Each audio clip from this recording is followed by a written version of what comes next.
Okay, let's get started. Hi, everyone, and welcome to Coffee Hour. I'm Michelle Ancinelli, and I'll be moderating today's session.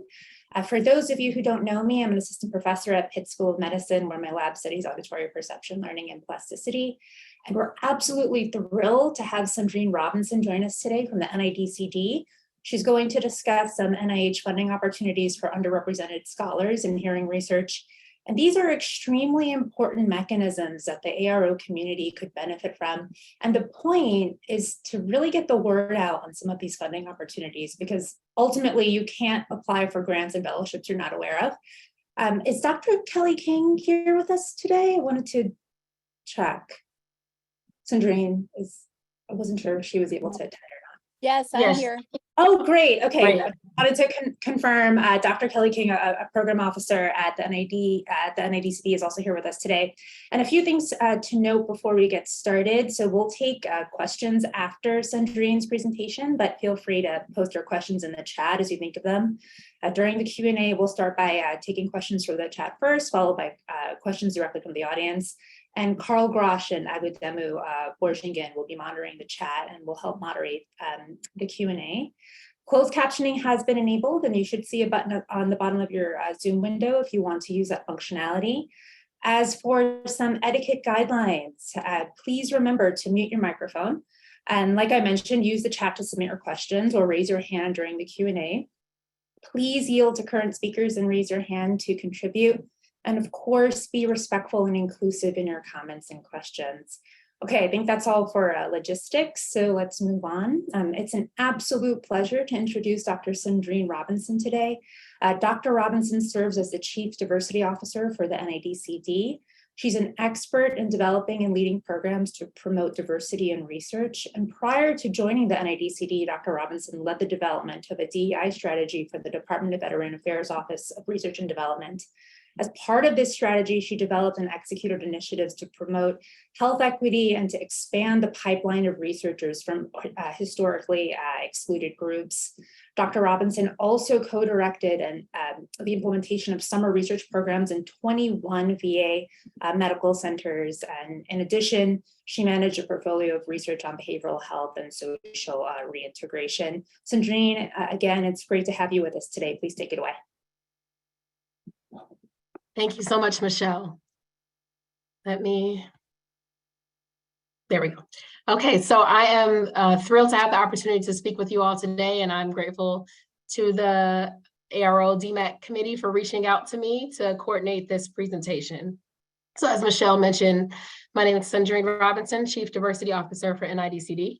My voice is a little unusually raspy today due to a cold that I'm coming through. So excuse me if I have to take a sip of my lemon water next to me to keep going. But I didn't want to delay sharing this information with you all. So please bear with me today. So today there's a couple of different things that I'm going to be talking to you about. Give me 1 second to adjust the view on my slides. Let's see. There we go. Okay. So first, I'm going to share some background on NIH and NIDCD's commitment to diversity and what drives our commitment to particularly diversifying the scientific workforce. I'm going to share some newer diversity-focused funding opportunities, as well as some longstanding opportunities to receive grants in the form of fellowships. And then I'll share some opportunities to come and work and train at NIDCD at the NIH campus in Bethesda, Maryland. So like most systems and institutions in the US, NIH has found inequities. There's data from analyses on gender, race, and ethnicity, as well as disability status that drive NIH's sustained focus on initiatives that promote diversity.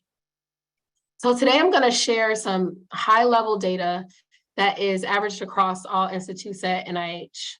In the future, I hope to share NIDCD specific data. So we're currently in the process of analyzing our institute-specific data on these same variables.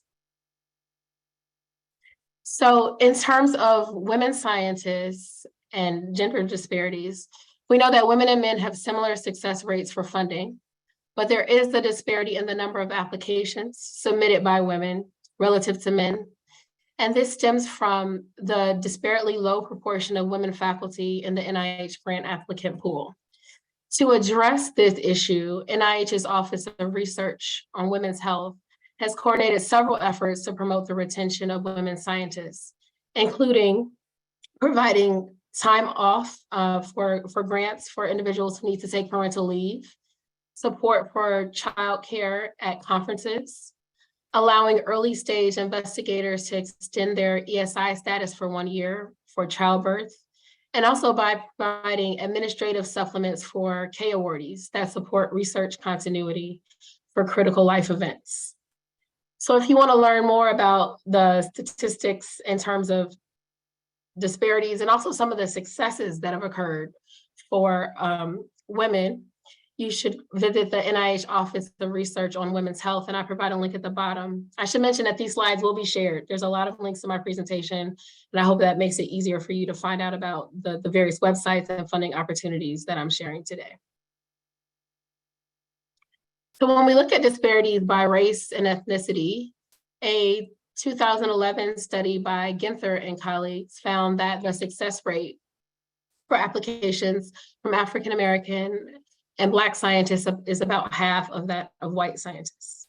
So I'm sharing with you a graph that comes from the Ginther article.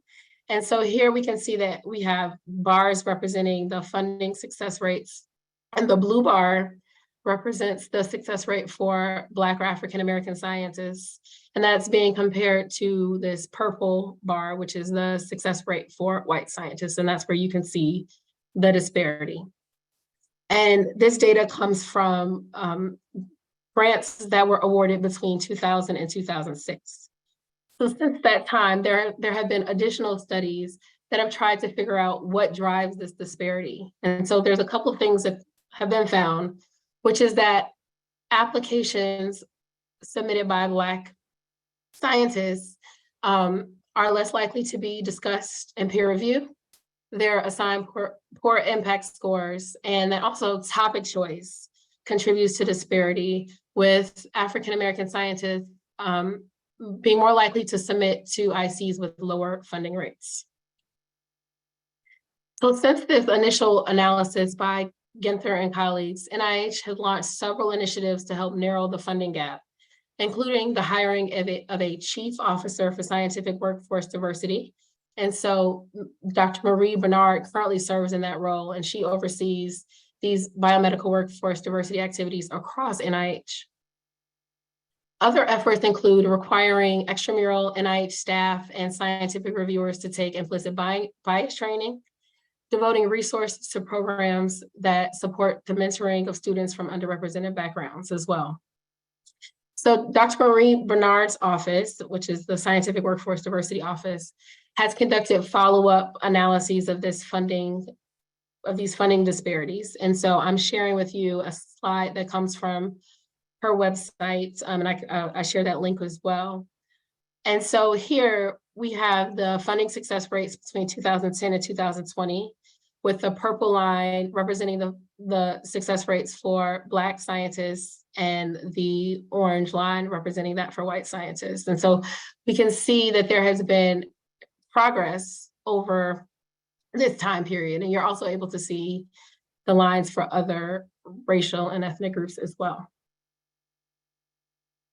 So although we see progress in terms of the funding rates, there's still a fair amount of work to be done, particularly for Black African American scientists, as well as Hispanic applicants, because the rate of applications still remains low. And that is consistent with data that comes from NSF, indicating that Black and Latino tend to be underrepresented in biomedical research. So we still are, developing and looking for new ways to address this gap. And at the bottom, I'm sharing the racial disparities in NIH funding website, where you can see this graph and many other graphs that show some of the improvements that have occurred and the work that still needs to be done. Efforts to address racial and ethnic disparities further expanded in 2020 following the tragic murder of George Floyd. This was before I joined NIH, but my understanding is that there was a lot of grassroots advocacy from NIH staff, and recommendations were made to NIH leadership to address structural racism and its impact on the external workforce, so that's you all, as well as the internal workforce, and to enhance efforts on health disparities and minority health research. The result of these efforts is NIH's Unite initiatives. And the Unite initiative has 5 committees dedicated to topics that are shared on this slide. I'm not going to go into detail of all of the focus areas of these committees, but I just want to point out the E committee is focused on addressing diversity in the extramural research ecosystem. And they're developing some really exciting funding opportunities. And I'm going to share one of those later. But if you're interested in learning more about some of the upcoming activities from the E committee, you can visit the Unite webpage, which is at the bottom of my slide. I want to make sure you all can hear me. I'm getting it's saying too quiet according to the presenter view. So hopefully you can hear me. Okay, good. So there have also been expanded efforts to promote the inclusion of investigators with disabilities and to address disparities in the representation of people with disabilities in the scientific workforce. So we know that less than 2% of NIH funded and principal investigators are individuals with disabilities, and they're generally underrepresented in science overall. So in 2002, NIH leadership received a set of recommendations to support disability equity and inclusion. These recommendations are being evaluated to determine how they will be implemented. This work is still fairly new, so I don't have any specifics to report on yet, but if you're interested, you can view the report to get a sense of some of the activities that NIH is considering. You should also know that at the institute level, many institutes are also working to enhance our understanding of ableism and how to mitigate it. So we'll be working in coordination with the NIH level, but also looking to see what we can do at the institute level as well. So far, I've focused on DEIA initiatives at the NIH level. So you should know that at NIDCD, we also have been expanding our efforts to address inequities. So we're doing that in conjunction with what's coming down at the upper NIH level, but also we have a bunch of activities that we're doing independently. I came on as Chief Diversity Officer of NIDCD in September 2022. But prior to my joining NIDCD, staff had already been working very hard to advance DEIA in both the extramural and internal workforce, and by working to grow our research focused on minority health and health disparities. So just as an example, for the internal workforce, we have a diversity working group with about 50 staff volunteers who volunteer their time to put on trainings and hold discussions on topics including things like microaggressions, bystander intervention, and ableism 101. For the extramural workforce, NIDCD leadership and other staff have worked to develop several initiatives that directly impact improving biomedical workforce diversity by providing additional opportunities in terms of funding opportunities and also increasing access to information. So one major effort was developing a web page that makes it easier to find opportunities targeted at individuals from underrepresented backgrounds in science. So we have our Building a Diverse Scientific Workforce website, and I include the link to the website at the bottom. From this webpage, you can explore funding opportunities, read the latest editorial from our director, Dr. Deb Tusi, describing NIDCD's commitment to biomedical workforce diversity, and identify opportunities to come work at NIDCD and participate in the many training programs that we offer. NIDCD has also added several resources to our webpage to increase access to information about grants and scientific review.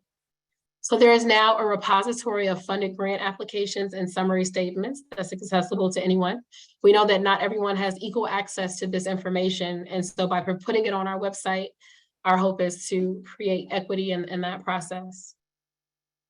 Researchers can also now self-nominate to be considered a scientific reviewer. And we now provide guidance on the process for PIs who wish to provide additional information about their grant application through a letter of information to NIDCD program staff and the NDCD Advisory Council. So in addition to the webpage, there are several funding opportunities that have been launched in the last 2 to 3 years. First, we have a set of funding announcements that institutions can apply for to provide opportunities for training and mentorship to researchers from diverse backgrounds across many career stages. So if you are a faculty member looking to bring more training opportunities to your institution, I recommend viewing the webinar that is linked at the bottom of this slide. And this webinar is presented by our training officer, Dr. Alberto Rivera-Rentes. And there's also a FAQ page that provides more information about these funding opportunities. NIDCD has also developed an ARO grant for new investigators from underrepresented backgrounds. And that is the NIDCD research opportunities for new investigators to promote workforce diversity. One unique aspect of this grant is that preliminary data is not required. Michelle introduced Kelly King earlier. She is the program officer that manages this RFA. The second grant I want to share comes from the Unite initiative and is known as Reward. This grant is really unique because it provides funding to individuals who have made significant contributions to DEIA at their institution. And the grant provides research funding as well as funding for DEIA activities. And again, I'm providing the links to both of these RFAs on the slide. I also want to mention our Diversity Supplement Program. So this is a long-standing initiative where we support trainees from underrepresented backgrounds via supplements for API with existing grants. And so we have them for our SBIR, so Small Business Awards, and for ARO and other research projects. And so this is a great opportunity for students and other trainees to receive initial research experiences. We also have several funding opportunities that align with our goal of reducing health disparities. The first focuses on addressing structural racism and discrimination. We have a second focused on addressing patient-clinician relationships to address healthcare disparities. And then finally, a NIDCD specific funding opportunity focused on health disparities and inequities more broadly.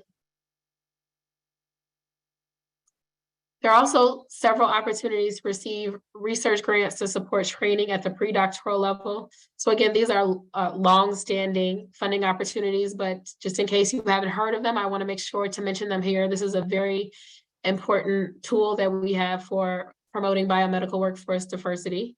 So we have these F31 awards that are diversity focused, and then we have some that are general.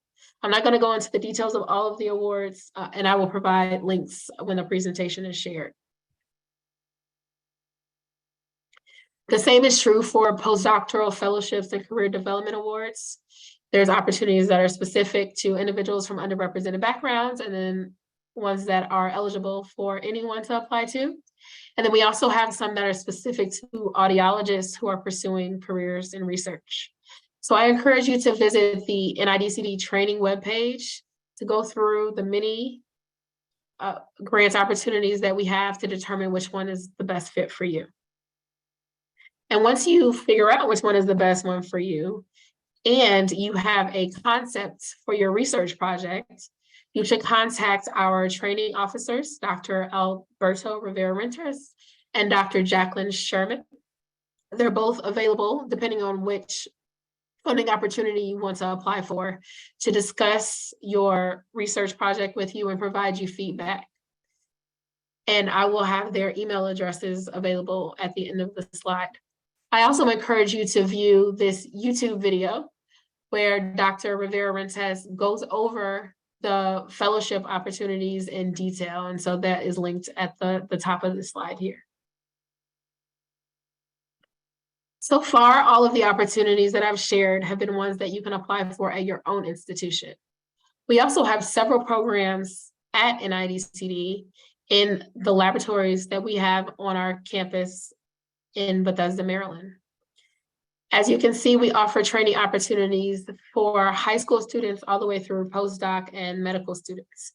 And so there's opportunities to come and spend a summer or a full year, or at the postdoctoral level, even a couple of years at NIDCD.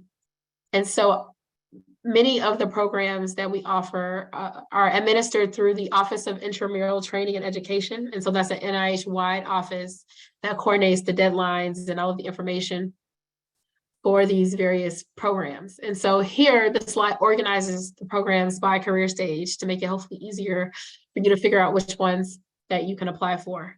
These programs are focused on enhancing diversity, but if you go to the OITE webpage, which is at the bottom of the slide, you can see all the programs that are available, and again, figure out which one you're best eligible for.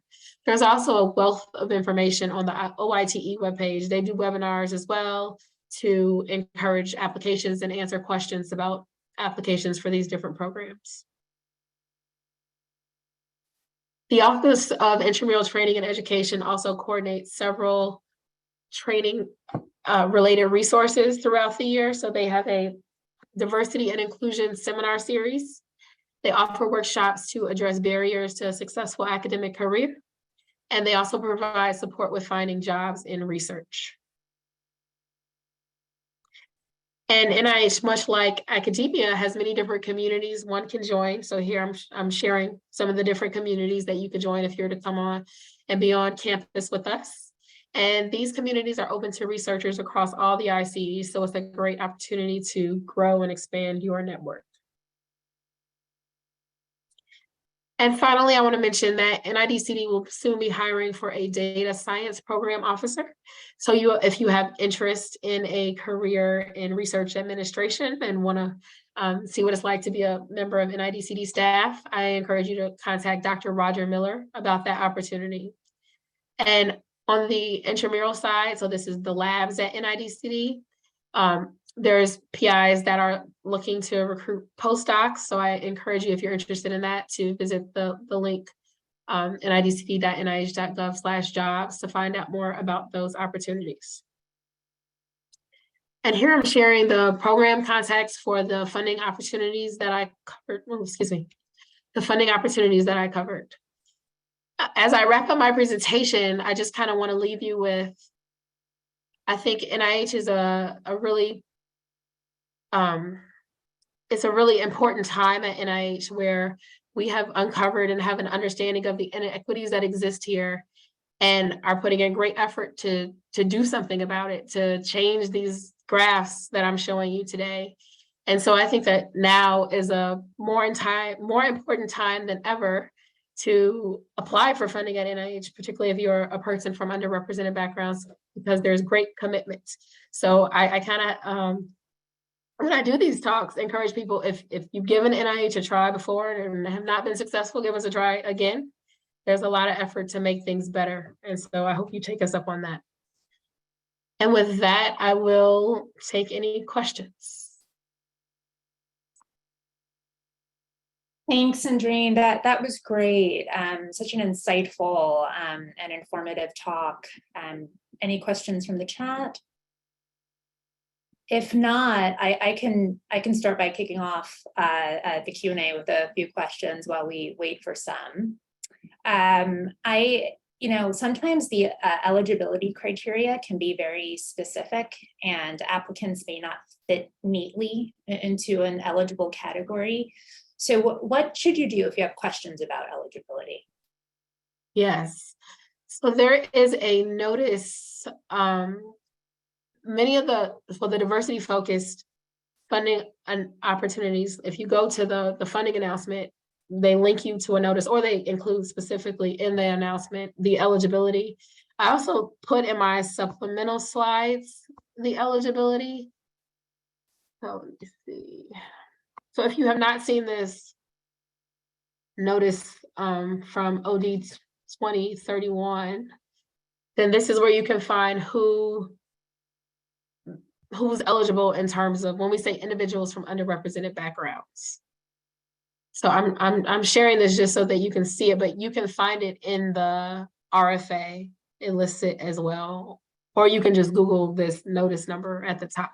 So like it says in some cases, in some cases, women at the faculty level are eligible, individuals with socioeconomic status that puts them, you have to meet this specific criteria. And then the racial and ethnic groups that have been shown to be underrepresented by NSF, as well as individuals with disabilities. Is that what you were thinking of? Thank you. Okay, good. I'm happy I prepared that slide. Kelly, you want to comment as well? Yeah, I just want to add to this. It's important to pay attention to each individual announcement because the eligibility can shift. And when it comes to, for example, the diversity RFA, workforce diversity RFA, we list NIH's interest in diversity and the groups that have been well documented to be underrepresented in biomedical research as a framework. But for this particular initiative, it is up to the individual and the applicant institution to determine and affirm whether or not they contribute to diversity in the workforce. So we do not decide that. The applicant and the institution do and affirm it in their application. And it's also not something that scientific peer review will consider at all. So if you have questions about eligibility, read the announcements carefully, but don't hesitate to reach out to the staff contacts on any given announcement to talk through your particular situation. Great, thanks, Kelly. I think there's some questions from the chat. I don't know if Carl or Akademo want to read those out loud. Sure, I can start. So one question that came up from Rada was whether we need to change strategies for these mechanisms given the recent Supreme Court statements on affirmative action. Yes. When we were preparing for this talk, the DMAC committee told me that question was coming. So yes, NIH has a statement on that, and I have it written word for word, but the document is not opening. So I'll abbreviate what it says, and I can share the official statement. But it's basically that NIH does not make funding decisions based on race or ethnicity, and so we do not expect to make changes to our programs. Thank you. Kelly has the exact wording. There we are. So we are aware of the SCOTUS decision and await further evaluation interpretation. NIH adheres to federal law and does not make funding decisions based on race. So there's not to be any changes in our policies and processes at this time. But at your institutions, you're encouraged to work with your general counsel to make sure that you're following all applicable law and regulations. That's the official NIH statement. Thank you, Kelly. So, Cendrine, there's another question for you in the chat. So the question is NIDCD planning to renew our RFA DC 23001 for next year? Okay, and is that I don't have all the RFA numbers memorized like you all. Is that Kelly's? Yeah, that's the workforce diversity RFA. It's a great question because officially it expired last week. We are not allowed to talk about funding opportunities before they are published. So I have to give like a really unsatisfactory answer here, but I do want to say that this initiative has been really successful by any number of measures. And as you heard from Cendrine, and I can reiterate, our leadership remains committed to addressing issues of workforce diversity. So I would continue to monitor the NIH guide and the NIDCD website for any potential future opportunities that you or your science may be eligible for. And that's about as much as we can say right now.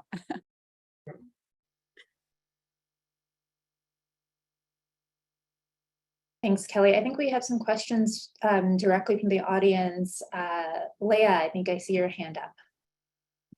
Thanks so much. And thank you for putting up with the background noise. I'm in a coffee shop, so my apologies. I'm trying to get some writing done today. So this is something that I've been running into both with my institution and with the NIH, and I haven't been able to get a whole lot of clarity on it. And it is the AAPI group in terms of underrepresented minorities in science. And what we've been running into is that the AAPI group isn't considered underrepresented in STEM at my institution. However, there's so much diversity within the AAPI group that it's not taking into consideration some of my students who happen to be Filipino or Vietnamese, who may come from lower SES communities than maybe some other groups in the AAPI community. And so we're leaving out a whole bunch of underrepresented folks in the AAPI community because there's so much diversity that isn't taken into consideration. So I don't necessarily have a specific question about it. I just wanted to bring it up, that it's something that is kind of causing some roadblocks for a lot of students. And so I just want the NIH to maybe think about that and maybe give some more information so that institutions are more aware of the socioeconomic diversity within the AAPI community and how that can impact representation. Thank you, Leah. Kelly, I'm wondering if you have any comments on that, because as you mentioned for the ARO workforce diversity, it's given as a framework. I don't know which specific funding opportunity, Leah, you're looking at it, what it says in those RFAs, but I think it depends on the RFA too, so. Yeah, well, I mean, I agree with Cendrine, and thank you for your feedback. Just hearing that these challenges or roadblocks seem to exist is good for us to know. And as I mentioned, in particular for the workforce diversity RFA, but also for our diversity supplements, the framework is provided, but the applicant institution is really who determines that. And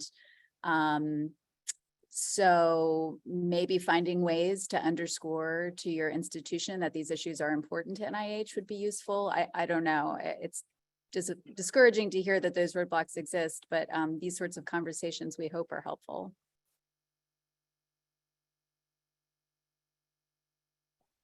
Thanks, Kelly. I see another hand up, Anahita. Hi, so I had a question regarding the diversity supplements. So I have an ARO 00, and initially when I was starting my lab, I paid my undergrads from it, and my undergrads have continued on, and they are underrepresented, and I would like to have a diversity supplement for them to go, but now they can't apply. I can't apply for that because they've already been paid from the NIH grant, because you cannot apply for a diversity supplement for a person who's already been paid from the NIH grant. So I'm essentially being penalized for paying my RAs, which, is a real roadblock for a lot of diverse applicants. So I have a rule about paying my RAs, but now I can't actually have a diversity supplement for this RA. So do you know if there can be any exceptions made for this, or can I write? Because the rule is quite strict. I see. Yeah, no, that sounds like a frustrating issue. And I get, you feel like it's getting on the way of the progress that we're trying to make. So the diversity supplement training officer is Dr. Rivera-Rentes. So I don't know if you have reached out to him and, he could share that with NIH leadership. I'm not, I can't speak to specific exceptions being made, but it is helpful for us to be aware of these roadblocks. Okay, Yeah, so would you recommend? Sorry. I would just add that, first of all, it's wonderful that you are paying your RAs and that they are from diverse backgrounds. So I don't see that as a penalty per se, and you would still be eligible to apply for a diversity supplement if you had another candidate to bring onto your research projects. The supplement by definition are meant to supplement a particular award by expanding it in some way. And in this case, opening up additional opportunities to diverse applicants. So maybe there's somebody else that you can bring onto the project that would be eligible. Okay, it's just, I feel like because this person is going to continue in the lab, and it's just a weird roadblock, because since I am, I just feel like we're letting the leaky pipeline affect people who are already in the system. So Well- But I'll write to Dr. Entus. Yeah, I would recommend that, or figuring out if there's another, I don't know if this person's predoctoral level could apply for an F, but seeing what other opportunities you could utilize to support this person. Okay, thanks. All right, Cendrine, there's another question in the chat. Is from Jasmine. So during your talk, you mentioned that there are some contributing factors to this racial disparities in funding, and one of the factor that you mentioned is the choice of topic. So the first question is, what are those topics? More specifically, what are those topics Black scientists tend to value? And then the second question is there anything that has already been done or started in NIDCD to start addressing those factors? So these are the two questions from Jasmine. Yes, so this is the paper by Hop and colleagues, 2015. And there they note that Black scientists tend to submit applications that are focused more with population level data. So as opposed to looking at, I guess, basic science studies, it's more like population level epidemiological studies. And then topics focused on health disparities as well. So I know one thing that I'll have Kelly speak more to. We have it's a note C on health disparities. And so we're encouraging applications in that topic areas. I mean, so in NIDCD, NIH has the goal of growing that research in general. And it also happens to be a subject matter that some scientists, so Black scientists, were applying for. So I think that by indicating further interest that NIH has in this topic helps. And so yes, Kelly just posted that opportunity in the chat for you to find out more about that. Yeah, one of the major shifts at NIH in recent decades has been the creation of an Institute for Minority Health and Health Disparities, which was a wonderful success. But it's critically important that one small institute not be charged with addressing all health disparities. Really, it's up to every single institute to develop a portfolio related to health inequities and health disparities within their mission areas. And that's exactly what NIH is trying to do. This notice is one example, what NIDCD is trying to do, and this notice is one example of that. All right, there's a follow-up question from Jasmine on the same topic. So the question is there a guideline to reviewers of traditional mechanisms to start really value those topics too? Is there guidance to reviewers to help them value like topics on health disparities and population health? Is that the question? Sorry, I'm here. The question is basically, instead of segregating out a mechanism for these topics, which I think is a great idea, and I'm thankful for all the feedback you all have given. Is there also guidance to the people who are doing reviews in the more traditional mechanisms, so the traditional ARO1, for example, to start valuing those topics as worthy of funding beyond just fundamental science as well, like integrating these, integrating this into the larger NIH or NIDCD funding? So I'll let Kelly comment on this too, but my understanding is the notice that she posted in the chat can be used for an ARO1.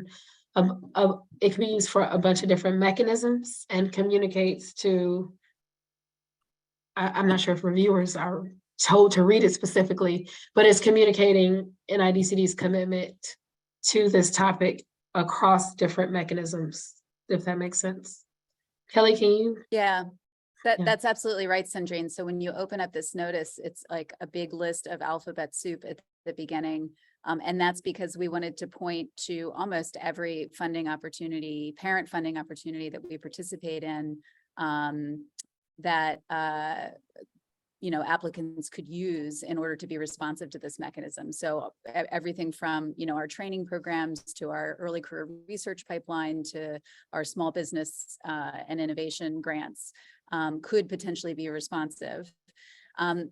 Where these applications are reviewed depends in part on what the parent funding opportunity is. So if it's an R01, it's likely to be reviewed by the Center for Scientific Review at NIH. And there are a number of standing study sections at NIH that specifically focus on healthcare and health disparities as a study section, which means all of the reviewers engaged in that process have expertise in that area. So there's a few ways to underscore the importance of this. The existence of the notice itself is a way for program staff at NIDCD to underscore the importance of this to our advisory council who makes funding decisions. So when we have competitive applications that come in but are outside of our pay line, if they are in response to a specific call like this that's been deemed a priority area, we can elevate them and encourage recommendations around funding in that way too.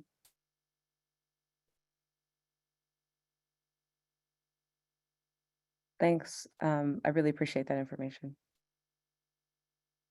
I also think it might be useful to engage reviewers on that, like ad hoc ones, but I know that's probably, I'm a postdoc, so I don't truly understand what all these words mean, but I think this is a really great direction, and I really appreciate all the work going towards it. Thank you.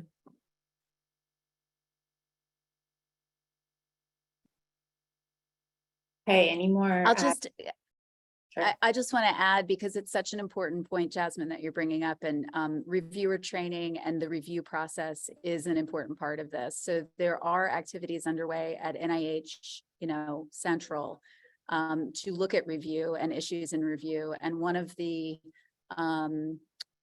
changes that is afoot is while you heard Cendrine mention bias training that now all reviewers have to take part in, and there are also efforts to streamline the review process to not only make it more efficient, but I think that the primary motivation behind some of the decisions that are coming down the pipeline is to try to remove bias.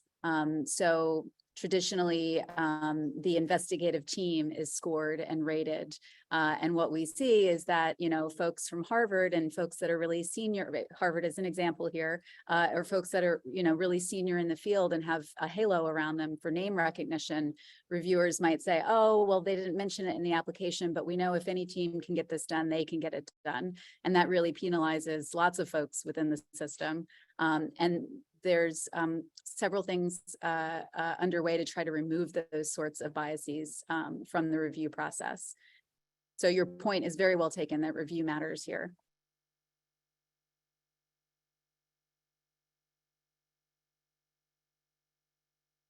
Thank you. I have a quick question. Are there any potential limitations to consider when comparing these mechanisms to other mechanisms? For example, I know that the diversity R01 is non-renewable. Not that it should stop anyone from applying, but a researcher might consider planning differently given that difference.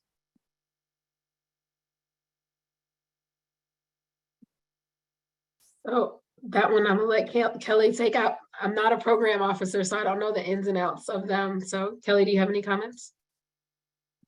Yeah, I want to make sure I understand the question. So you said the workforce diversity RFA is non-renewable. Can you clarify what you mean by that? Yeah, my understanding was that you cannot renew that R01. Oh, so if you were funded Right. and you wanted to come in for a second cycle of funding, yes. So that particular announcement is for new investigators only, early stage and new investigators are only. And once you get your first R01, you are no longer either of those things. So you're right, you wouldn't be eligible for that particular initiative.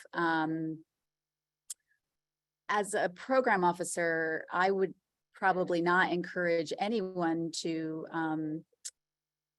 to not think about an initiative that their science or they as a PI would otherwise qualify for because of what's going to happen in the second funding cycle.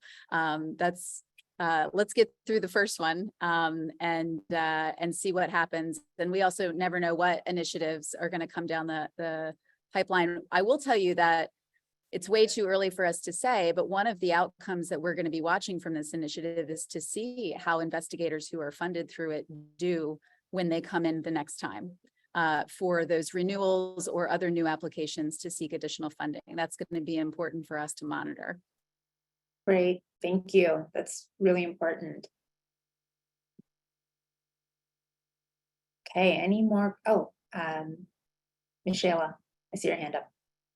Yes. So hearing about all these wonderful funding opportunities, it seems like what's missing is an R21 to promote workforce diversity.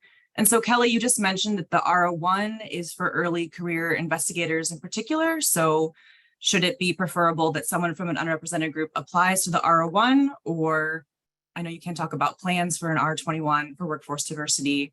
I'm just wondering what you would recommend. Yeah, and when you say R21, because NIH is such a confusing place, I want to make sure that we're talking about the right R21s. So there's the early career research R21. Exactly, that's what I'm meaning, yeah. Okay, so the early career research R21 is for individuals who are within 7 years of their terminal degree and who have never held substantial NIH funding before, so otherwise early stage investigators. There are no plans to modify that opportunity in any way because it has been and continues to be so successful for us. The diversity workforce R01 is really intended to support individuals who are probably outside of that window, who wouldn't qualify for the ECR R21, who are still new investigators, but maybe, further out in their career stage. The reason why we didn't want to limit it to ESIs, early stage investigators only, which are folks within 10 years of their terminal degree, is because we know that there are lots of folks still seeking funding who are outside of that window even. And so that's where that new investigator status became important. There is not a time window that's associated with that for eligibility.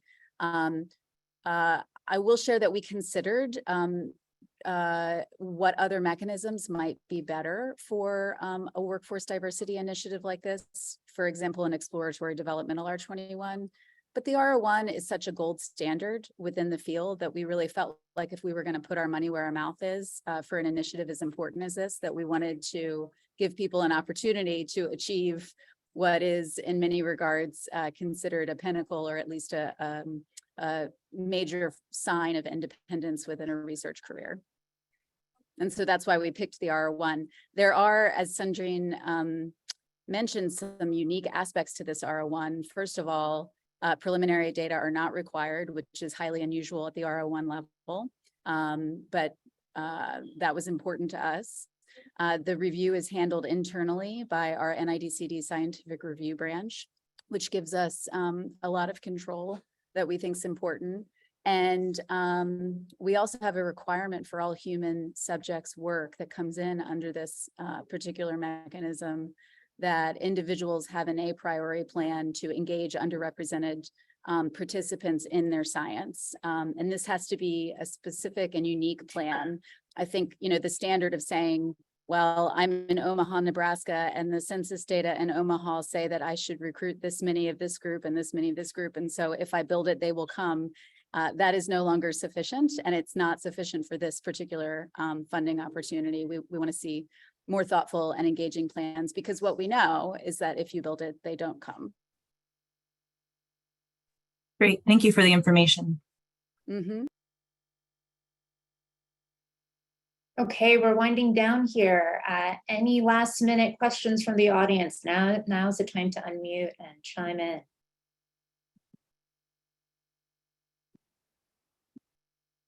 Okay, I don't see any further questions in the chat. Agadamu, is that right? Did I miss anything? Yeah, I don't see any questions in the chat at the moment. Okay, I think that's all of the questions. That was fantastic. Thanks again, Cendrine and Kelly, and for everyone for joining us today. The presentation should be posted to ARO's website and the YouTube channel, along with access to the links for resources. And please don't forget to take the post coffee hour survey. Your feedback is really important. And thanks everyone, and see you next time. Thank you. Thank you.